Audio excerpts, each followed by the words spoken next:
So that being said, let's get started.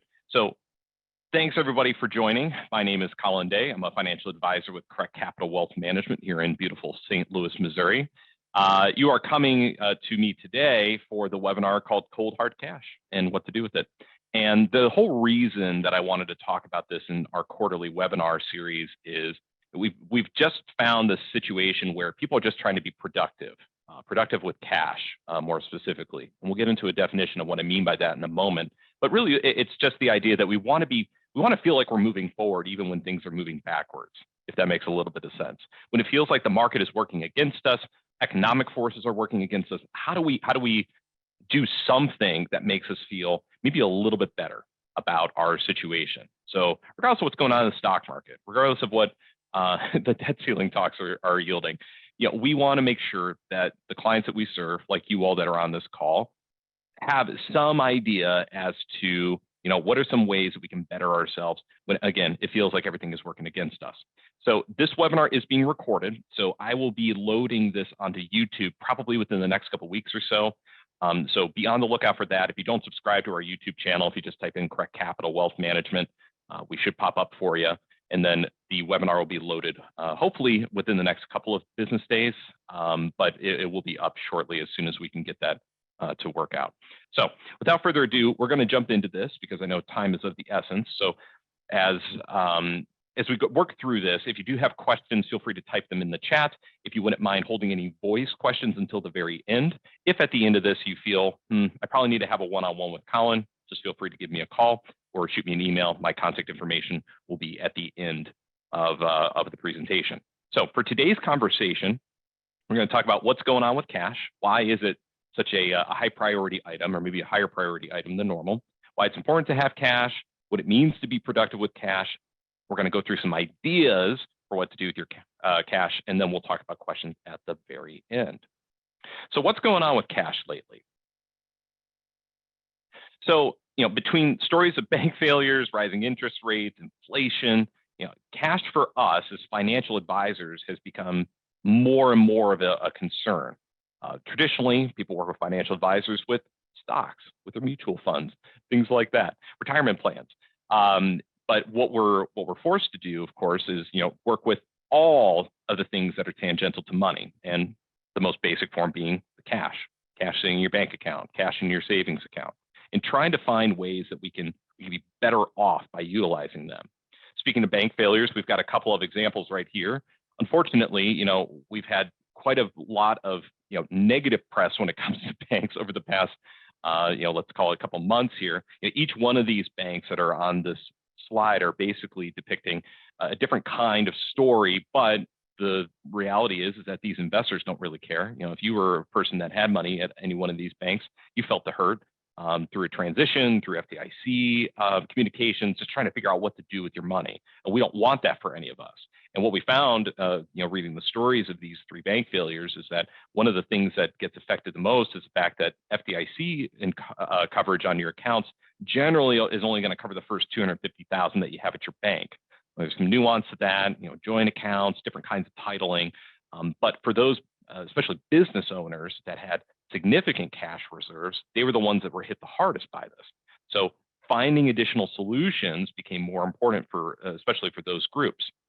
Now, what's been going on lately? So this chart actually goes back to January of 2018 through February of this year. But what you're going to notice here is what's called the federal funds effective rate and then the inflation rate.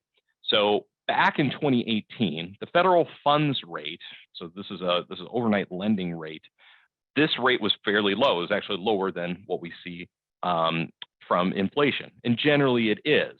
But the challenge is that back in 2018, the Federal Reserve had their inflation rate right at their target, which they prefer to be 2%. And the challenge then became as we came through the pandemic and as more money started to get injected into the economy, we became into a situation where the Federal Reserve is now trying to react to that news to say, hey, okay, we got to rein in some of this because what we're going to deal with are higher inflation concerns.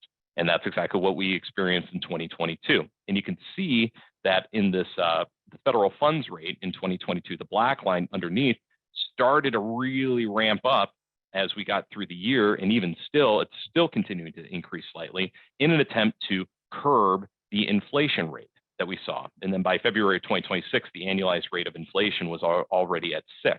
So the Federal Reserve is trying to use this tool to curb inflation, but now we're stuck in this situation with, well, interest rates really high. That's great, but is it battling inflation? Am I putting myself in the right kinds of investments? Because I know my stocks have been down significantly if we go back to the beginning of 2022.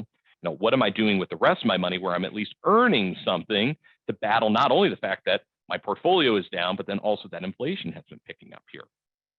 So I probably don't need to remind you why it's important to have cash, but I'll at least mention a couple things. So most importantly, especially for those of us that are maybe a little bit farther away from retirement, we want to make sure that we have cash for our short-term needs.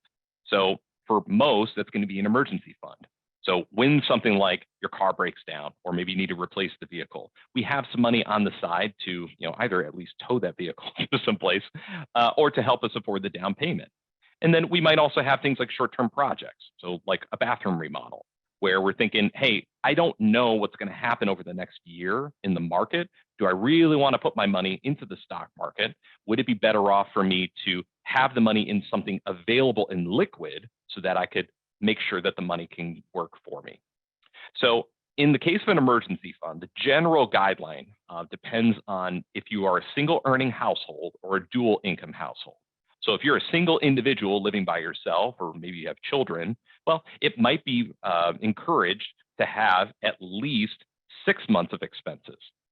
Whereas if you're a dual income household, where if one of your jobs is at risk and you were to lose your position, well, hopefully we're maintaining cash for ourselves and still having income coming in that would allow us to battle through a shorter period. So we only need 3 months of expenses for most dual income households, provided you earn a relatively similar amount, because we should still be getting our paycheck for one of the spouses, or one of the significant others, I should say, if one was to lose their job. So retirees, of course, have a larger need for cash. And I think what we experienced in 2022 and continue to experience in 2023 are great examples, because we might suggest for them to hold 1 to 2 years in cash. Because what that then allows is for the market to have its way with our money for a moment so that we can get through to the other side. So when we start to decline and we come out the other side, we're still just drawing from the cash that we've already preserved in our account, almost in amber. So we're dealing with an asset that is already available in liquid, as opposed to hopefully having money in the stock market that we're taking out at the right time, which is generally not at the bottom of the market. It's at the top of the market. So having more cash becomes more important the closer we get to retirement. So for some, again, it's the 3 to 6 months worth of expenses in cash. But for others, we need to have a little bit more just to preserve a little bit more to say, hey, the market isn't doing well, but that's okay, because I have the amount of cash that I need for the next couple of years. And then once I get through this period, I'll be better off by just drawing down the cash as opposed to taking from my stock investments, let's say, which are probably at a recent low. So what do I mean when I say being productive with cash? Well, what it means is that we're taking advantage of whatever opportunities or tools exist for us. So for some people, that could mean putting money in a higher interest rate account, or investing when appropriate. What we found is that, especially right now, many people are sitting on a lot of cash because, Aunt Mildred passed away 6 months ago, but I don't want to put the money into the stock market right now. I don't know what to do with this money because I don't know what the market's going to look like. Are we going into a recession? Will the market recover? When will it? And so when is the best time to place my money back into the market if that's where I actually want the end result to be? And of course, the media does us no favors in terms of, how to provide solutions to you, but none of them are really going to provide you with the direct result of this is what I should be doing. Right? This is the answer for me specifically. And that's where, someone like a financial advisor might be able to provide some assistance, or at least provide you with some direction. So if you're just looking for food for thought today, here's 4 ideas for your cash. And these are 4 instruments that are very common, things that you can find either at your traditional brick and mortar bank, or maybe some online resources for you. So all of these are feasible solutions for you as you kind of go through this journey. So number 1, money markets. So as it says right there on the screen, it's a short-term liquid financial instrument which invests in low-risk debt like treasuries or commercial paper. And so basically what a bank is doing with this kind of resources is they're packaging a product together to then offer you a guaranteed rate. And then you probably have some liquidity availability to move money in and out of that fund throughout a year. Now, mileage may vary, your bank may vary in terms of its rules, but it's a fairly liquid option. It should offer you a better interest rate than the 0%, which many checking accounts are still at this time. So for those people that are looking for some kind of liquid solution, ready access, this is a traditional bank product where, again, you can walk into your bank and ask for the money market, and they could probably set you up with something where you're getting some kind of return. Now, a certificate of deposit, second solution, a little bit different. So again, there's a stated rate here, but the stated rate is then going to offer you some kind of guaranteed return for a time period in which you lend the money to the bank. So in a certificate of deposit, what we're doing is we're saying, hey, for the next, for example, 6, 12, 18, 24 months, take my money, give me some kind of guaranteed stated return. At the time when this CD matures, whatever the time period was, at that time, likely you'll be receiving the percentage rate. So the challenge here is that compared to the money market, there's less liquidity. So like in a CD, what we're doing is that the bank is banking on the fact that you gave them those funds for the duration. Because as you might imagine, they're taking your money, they're going to lend it out to other organizations and hopefully yield a higher percentage so that not only can they pay you, but they can also achieve some kind of profit. So when it comes to a CD, we really need to be certain as to the time period in which we're giving these monies to the bank, because we really need to be very certain on what happens if I need to break glass in case of an emergency, because there is likely going to be some kind of penalty if you break it early. Well, sometimes that fee is negotiable, sometimes it's not, depending on the kind of structure. Maybe it's a really great paying CD, but they've got really restricted covenants that may say, hey, yeah, you're going to owe us a lot of money if you break this thing. So from a liquidity perspective, this is a tool in the toolkit, but it's not necessarily the one that we want to lean on for all of our cash wealth, just in case something befalls us in the short term. So then that brings us to something like a high yield savings account.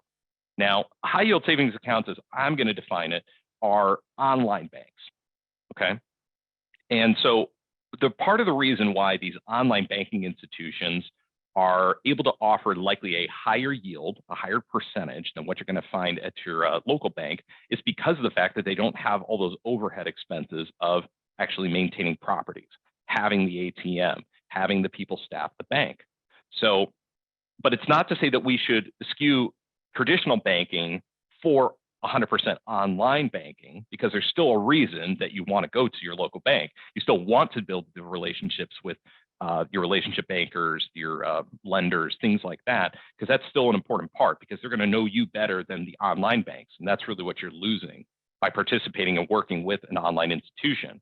But if you're only in it for the yield, what would then be suggested is using those as a secondary account to your main checking account. So you might bank with ABC Company Bank that's local in town, and then you say, I'm going to keep a certain amount of money in here. I'm going to keep a certain amount of money in here that's going to pay my bills. And so that's where my direct deposit goes for my paycheck. That's how I pay my utilities or my mortgage or things like that. That's all coming out of this account. So I need to make sure I'm maintaining a balance here in this account. Then everything else can go over into something like a high yield savings account. So you're essentially establishing a new bank account. So be aware that this is a hard credit pull likely. So you're establishing a new account, and then you link it to your traditional bank, the bank that you already have set up. And then through that linking, you can move money between the two organizations. Now, high yield savings accounts will allow you to just move as much money in as frequently as you want. So you could set it up so that you have a systematic deposit every week, maybe even every day for all I know, depending on the organization. But where there will be restrictions is moving from the high yield savings account back to your traditional bank. So normally that limit is like 6 to 8. There is an FDIC rule, I believe, that says how many transactions need to occur to be a viable option for a high yield savings. But again, the whole point here is that we're using the high yield savings account to maybe achieve a slightly higher percentage rate, but it's not for your everyday expenses. We're only moving money from this account, this high yield savings account, back to our traditional bank account when it's absolutely necessary. So that could just be to say, hey, I do have a large expense coming up. I've got a contractor and I owe $5,000. Okay, Well, where's the 5,000? If that's going to be too much to pull just from your checking account, well, then we have to go into the high yield savings. We're going to move 5,000 over from here into here so we can write that check so that can get deposited for the contractor. And then that transaction counts as one transaction back into the checking account. Again, normally there's a number that you'll be able to do within 1 month. So offers a higher rate of return, offers the liquidity, still has some concern in terms of the transfer quantity that you can do between a month, which is why we always want to make sure that we have money in the checking account. Again, also what we're losing here is the traditional banking relationship that we hope that you have with your local community banks. So finally, Treasuries. So, for many of our clients, Treasuries have become a more interesting figure because like I showed you before, that federal funds rate also trickles to everything else that's being offered in the ecosystem, whether it's U.S.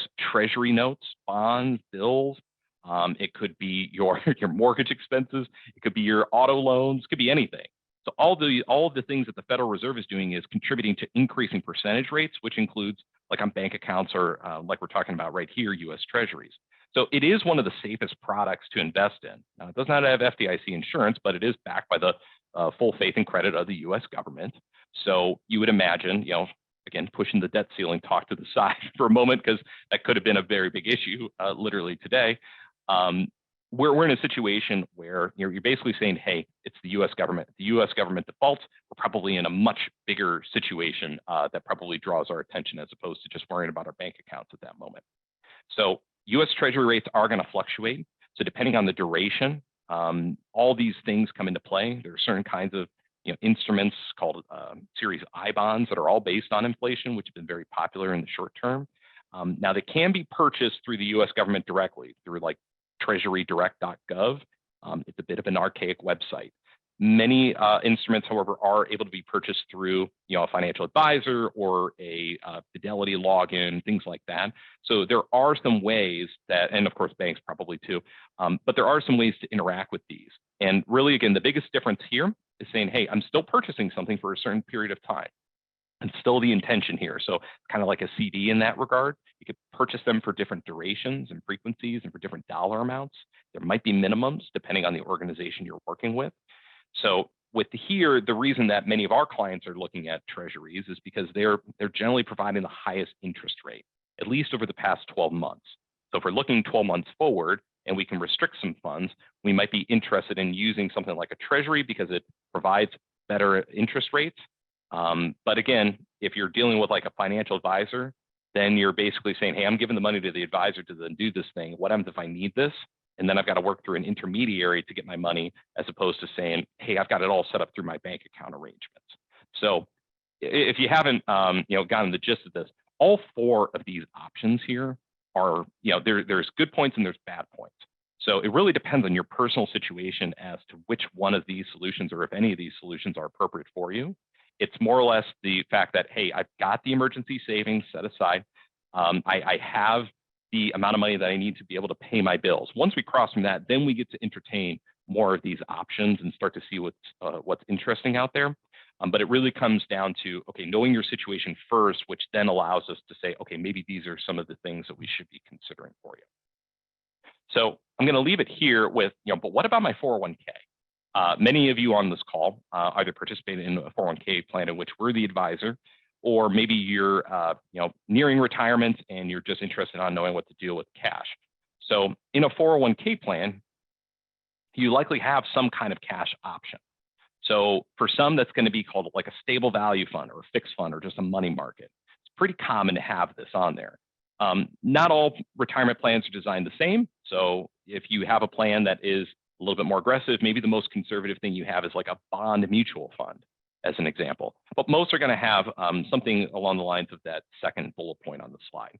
So it's really important to look under the hood of your investments as well, though, because one of the things that I find most interesting about default investments is that most of these mutual funds that are part of your 401k plans already have a significant portion of your money held in cash. And I'm going to show you an example of this. So for example, this is a very popular mutual fund called the American Funds 2025 target date retirement fund. So just a little 101 on this mutual fund real quick. The American Funds 2025 fund, American Funds is mutual fund family. 2025 is referring to a target retirement date. So if you're going to retire somewhere around the year 2025, this is supposed to be an allocated fund. So it's diversified based on the amount of risk that you might want to take based on the fact you could be retiring very shortly. So in this particular fund, you'll see what's in US equities, you'll see what's in non-US or international equities. And then you've got bonds in both the US and non-US varieties, and then cash equivalents. So in cash equivalents, that can mean a lot of different things.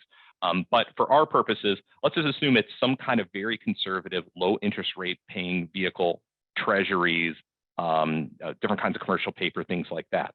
So about 6.3%, if you had 100% of your money in this fund, which is how people traditionally use their target date fund, about 6.3% of your money is already in cash, not actually being left to the whims of the market, actually. So the reason I point this out is because, when we think about what's actually going on here, that portion right there, that 6.3%, when you think about your total account value, know that not 100% of your money is being put to work in aggressive or semi-aggressive or even conservative instruments. It's just being held there. American Funds is doing this so that they can have buying opportunities and explore them and have the cash to be able to do something with it. But like most mutual funds and even ourselves right now in 2023, we might be of the more conservative variety of investor, knowing that there's likely going to be some choppy waters coming up ahead. So if you have a target date fund in your portfolio, or if you look underneath the hood of each one of your mutual funds in your portfolio, you may find that when you look at the asset mix, you already have some money in cash. So even if you don't have a true cash option in your portfolio, you might already have some cash on the sideline. Or if you're ever curious to kind of see underneath the hood of, should I be adding more money to a stable value, to a fixed, to the money market, you should probably look at your existing funds first to make sure that you don't already have enough in cash. Make sense? So with that being said, that is my presentation. So, I'm Colin Day again. There's my contact information if you want to take things offline and ask me anything personally or anything that's going on with you. John Biedenstein, Lexi Keel are also in our office. They'd be happy to answer questions for you too. So if you do have something for them, let us know.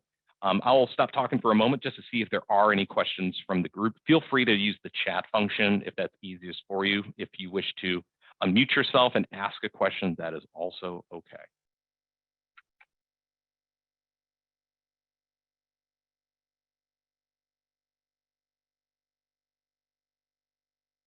Any questions? I'm notorious for going over on my 20 minutes, so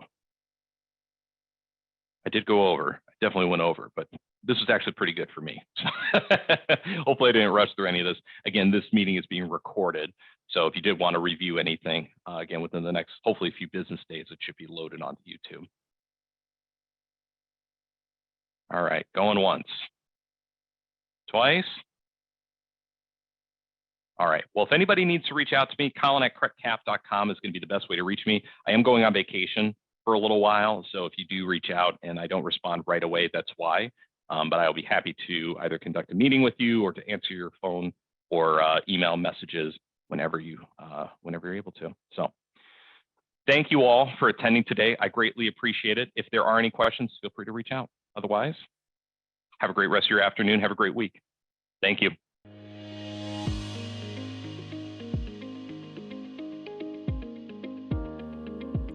The opinions expressed in this program are for general informational purposes only and are not intended to provide specific advice or recommendations for any individual or on any specific security. It is only intended to provide education about the financial industry. To determine which investments may be appropriate for you, consult your financial advisor prior to investing. As always, please remember, investing involves risk and possible loss of principal capital. Please seek advice from a licensed professional. Correct Capital Wealth Management is a registered investment advisor. Advisory services are only offered to clients or prospective clients where Correct Capital Wealth Management and its representatives are properly licensed or exempt from licensure. No advice may be rendered by Correct Capital Wealth Management unless a client service agreement is in place.